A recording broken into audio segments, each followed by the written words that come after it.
کی ہے اس رات میں اگر تم چاہو تو اللہ تعالیٰ تمہیں جہنم سے نجات فرما کر کے جنت عطا فرما دے، بشرطے یہ کہ ہمیں اور آپ کو اس رات کی قدر کرنی چاہیے، اس کی عظمتوں کو پہچاننا چاہیے۔ آج کی رات میں ہونا کیا چاہیے؟ حضرات گرامی، گوشت کھا کر کے، حلوہ کھا کر کے آج کی رات سونے کی نہیں ہے، آج کی رات گناہوں کے توبہ کی رات ہے، آج کی رات توبہ استغفار کی ہے، آج کی رات نوافل پڑھنے کی ہے، آج کی رات قرآن کی تلاوت کرنے کی ہے، آج کی رات ہمیں اور آپ کو اللہ رب العزت کی بارگاہ میں اپنی پیشانی کو جھکا کر کے اسے مانگنے کی رات ہے۔ قرآن پڑھو، اگر قرآن نہیں پڑھنا جانتے ہو نفل کی نماز پڑھو، اگر وہ بھی نہیں پڑھ پا رہے ہو تو اللہ رب العزت کی پاکی بیان کرو، سبحان اللہ الحمدللہ اللہ اکبر کی صدا بلند کرو۔ حضرات گرامی، سبحان اللہ الحمدللہ اللہ اکبر یہ کہنے میں تو بہت چھوٹا جملہ نظر آتا ہے، بڑی آسانی سے ہم اپنی زبان سے ادا کر دیتے ہیں، لیکن اٹھاؤ بخاری شریف، اللہ کے حبیب سرور کائنات صلی اللہ علیہ وسلم ارشاد فرماتے ہیں کہ سبحان اللہ الحمدللہ اللہ اکبر دیکھنے میں تو چھوٹا ہے، لیکن کل جب میزان عمل پر لفظ سبحان اللہ کو رکھ کر کے وزن کیا جائے گا، تمہارے سارے گناہ کم پڑ جائیں گے اور رب تبارک و تعالیٰ کا یہ نام بھاری پڑ جائے گا جس کے بدلے میں پروردگار تمہارے سارے خطاؤں کو بخش کر کے تمہیں جنت عطا فرما دے۔ سبحان اللہ، ماشاءاللہ، بہت خوب۔ اللہ کے حبیب فرماتے ہیں کہ آج کی رات میں توبہ کرو، سارے بندوں کے گناہوں کو رب تعالیٰ مٹا دے گا، سب کے توبہ کو میرا پروردگار قبول فرما لے گا، سوائے 3 لوگوں کے۔ اللہ کے حبیب فرماتے ہیں سارے بندوں کے گناہ،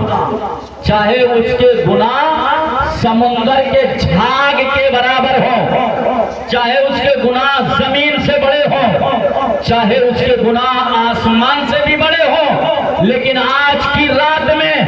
جو بھی بندے اپنے گناہوں سے توبہ کریں گے میرا رب ان کے گناہوں کو مٹا دے گا، مگر 3 لوگوں کے توبہ کو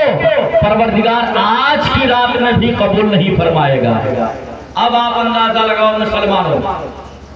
کتنا بڑا گنہگار کیوں نہ ہو، سارے لوگوں کے خطائیں مٹا دی جائیں گی، سارے لوگوں کے گناہ کو مٹا دیا جائے گا، بڑے بڑے پاپیوں کے پاپ کو مٹا دیا جائے گا، بڑے بڑے جرائم کرنے والوں کے جرموں کو مٹا دیا جائے گا، لیکن 3 لوگوں کے گناہ کو نہیں مٹایا جائے گا، 3 لوگوں کے توبہ کو رب نہیں قبول فرمائے گا، 3 لوگوں کی دعا کو پروردگار اس عظیم رات میں بھی قبول نہیں فرمائے گا۔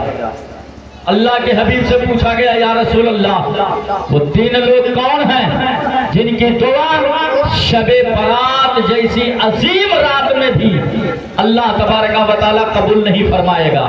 تو اللہ کے حبیب ارشاد فرماتے ہیں پہلا شخص وہ ہے جس نے شراب کا عادی ہو، جو بندہ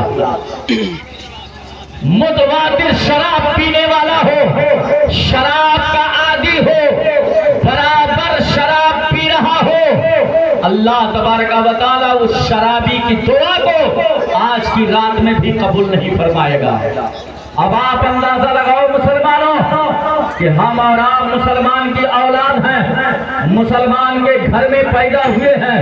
ہمارے ماں باپ نے ہمارا نام اسلامی رکھ دیا ہے، ہم جمعہ کی نماز بھی پڑھتے ہیں، ہم وقتاً فوقتاً مسجد بھی جایا کرتے ہیں، ہم عید اور بقرعید کی نماز بھی پڑھ لیا کرتے ہیں، اس کے باوجود بھی اگر دیکھا جائے تو 55 سے 60% نوجوان آج قوم مسلم کے شراب پیتے نظر آ رہے ہیں۔ اللہ کے حبیب ارشاد فرماتے ہیں کہ شب برات کی رات میں بڑے بڑے جرائم کرنے والوں کے جرموں کو مٹا دیا جائے گا، بڑے بڑے خطاکاروں کی خطاؤں کو مٹا دیا جائے گا، بڑے بڑے پاپیوں کے پاپ کو مٹا دیا جائے گا، لیکن جو بندہ شراب کا عادی ہے، برابر شراب پیتا ہے،